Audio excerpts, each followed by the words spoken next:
What's cracking, little bleep? 2007 movie jazz reference, anybody?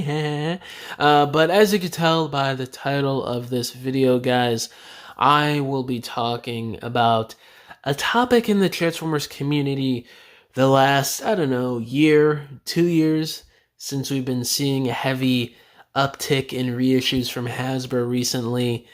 It's been a topic of discussion that's been kind of controversial, and it's been rubbing a lot of fans the wrong way, myself included. And it's the idea of Hasbro reissuing a figure of a character that has gone up in price in the aftermarket over the last 6 months, a year, a few years, 5 years, whatever. But we know through leaked listings or official reveals, even, or interviews with Hasbro or Instagram DMs, that there is prospects or there's plans of that said character getting an update 6 months later, a year from now, or a couple years from now. And we have had quite a few recent examples of this. The first one that really caught me off guard in the last year was the reissues of Earthrise Optimus last year, and then a few months later they reveal Studio Series 86 Commander Class Optimus Prime, which is obviously a vastly different and superior figure compared to the Earthrise one that they literally just reissued because it was going up there. It was getting up there in prices on the aftermarket. And, it was just a G1 Optimus, and it was the 40th anniversary of Transformers last year, and they just felt the need to do that. But then, we already got a brand new mold of Optimus coming through listings. It was known. It was like a big talk back then, because we knew about the listing for 86 Optimus, but then they reissued the Earthrise one a few months before that one, the 86 Optimus was revealed. So it was ridiculous. And fast forward to this year, we're getting a ton of reissues. They're all warranted because they're all hard to find, obviously, but there's two recently, the last couple weeks, that we've found, or the last few days actually at the time of this recording, that we found out about that really rubbed me the wrong way, and I'm sure it's rubbing a lot of people that are Transformers collectors the wrong way as well. And it's this Predaking reissue, and then it's this newly discovered Studio Series number 32 2007 Voyager Optimus reissue that somebody in the U.S. found at, I think it was Walmart or something like that. I can't remember the state, but this was a few days ago that I reported on here on the channel. So let's tackle the Predaking first here. So it was just revealed a few days ago that the Power of the Primes 2018 Predaking is getting a reissue. There was this whole debacle that I didn't cover here on the channel, I don't think, because it happened after I did my video. But there was something I saw where Hasbro Pulse had it listed for, I think it was like 210 or 200, but then like a few hours later or something, it was updated to 240, which was the price that was always listed for on Big Bad Toy Store, which is what I ended up covering here on the channel. I didn't even know about the Hasbro listing being different from the BBTS one until after the fact I did that video. So that in itself, if I was looking at things correctly, is ridiculous that Hasbro would do that. But I think I saw somewhere that they're honoring that original listed price, so at least that's a silver lining, but whatever.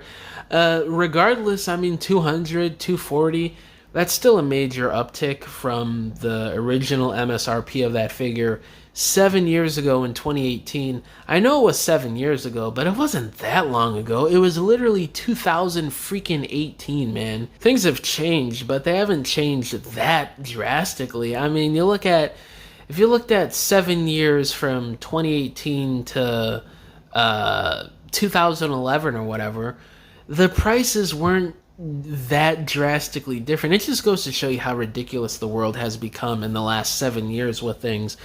But anyway, the Predaking, it gets a reissue for $240, nearly a $100 upcharge, because the figure back in 2018 was, I think, like $160 or $170 or something.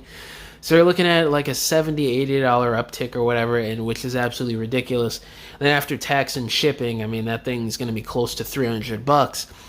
And, we've been getting information from Hasbro, literally Hasbro themselves, in recent interviews during San Diego Comic-Con. And I think there was an update I covered here on the channel during, I believe it was New York Comic-Con. Hasbro talked about a new Predaking.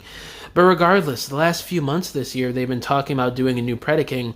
Specifically in the San Diego Comic-Con interview, they were like, yes, we're talking with Takara about how to handle a new Predaking, and we're talking about a new beast mode for the combiner parts or whatever.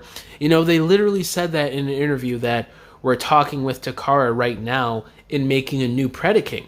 So why the hell would you say that to your people that are actually buying your product and supporting your stuff here, but then you're turning around a couple months later and reissuing a figure with a $70 upcharge, acting like you didn't say what you said a few months prior? And obviously I'm not directing this at Evan, because he's not directly in charge of handling these reissues. It ultimately goes down to people that are different from him, or even people above him. So obviously I'm not blaming him, but when the designers are saying that they're doing a new Predaking here soon, and they're talking with Takara about it, Hasbro, the higher-ups, the suits, you guys, why are y'all acting like we're dumb here?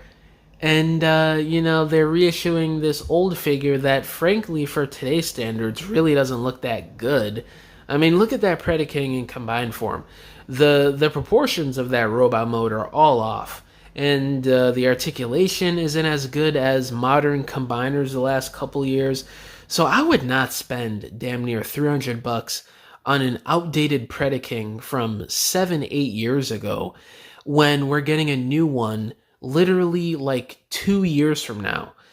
So yeah, I mean, that's ridiculous to me. They're acting like it wasn't said they're doing a new one. They think you're dumb, basically.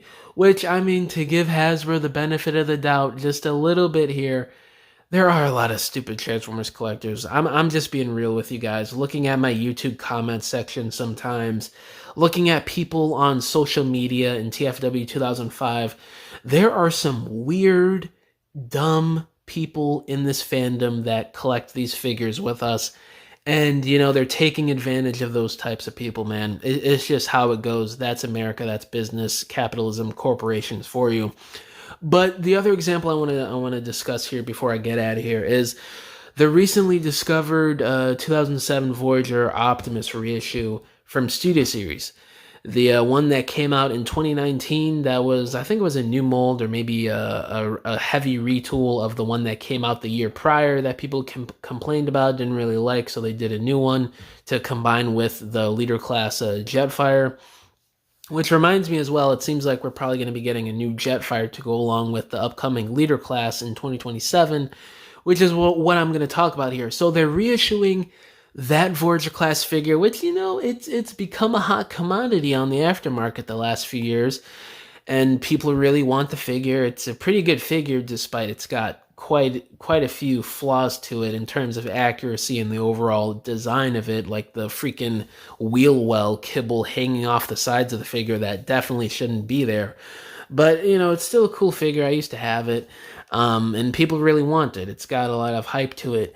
But they reissue that now in late 2025, unannounced, mind you. So, I mean, it kind of seems like, to me at least, I'm just speculating here, but it seems like Hasbro knows at least a little bit what they're doing here, since they're not really announcing some of these reissues like this Optimus Prime. I don't think they announced that Run-Amok reissue a couple months ago either over at Walmart. I could be wrong on that, but I don't remember an official announcement from Hasbro. But anyway, or maybe an official announcement for this Optimus is coming some point soon, and this Walmart put stuff out early. You know how stuff goes nowadays. But they're doing this Optimus in late 2025 with this reissue. But we've had a listing for the last, I don't know, few months, 6 months. It's been since like June of earlier this year that we've had the listing for, I think it's a Target exclusive, but we have a Leader Class 2027 2007 Optimus Prime coming out for the 20th anniversary of that movie, and it's said and rumored to be a brand new mold, and it's a Leader Class figure, so they got $60 worth of budget here to work with. So, you know, they're going to deck this guy out with a ton of accessories and engineering, probably some hand articulation, maybe like a matrix chamber in there too. They're going to go all out probably. It's a leader class Optimus figure celebrating the 20th anniversary of one of the most successful action movies of all time and even in the 21st century. So they're going to go all out with that guy. And that figure is coming in about a year and a half from now, but they're reissuing that the 2019 Voyager class. Make it make sense, Hasbro. I mean, this listing has been pretty popular among the community the last 6 months or so. I mean, there's been a lot of viral topics and videos, and people were just hyped about this leader class listing. So, I mean, we're not dumb. Most people know about this if you're really in the Transformers community. I mean, obviously, they're taking advantage of people who don't follow this kind of news or leaks closely, and they're banking off completionists and scalpers and whoever else. You know, there's so many different sub-pockets of collectors and people who are into this stuff that don't follow the listings and leaks and rumors. A lot of the fandom, a majority of the fandom does, and Hasbro is acting like we're stupid, man. It really just comes down to that. I would not get some of these reissues, man. The thrust we know about. We're getting cone heads at some point soon from that new 86 Secret Mold with Thundercracker. They literally talked about it, I think, in an interview recently. So, I mean, yeah, so many of these reissues, not all of them, you know, that Runamuck, there's not a new Runamuck or Runabout coming out soon.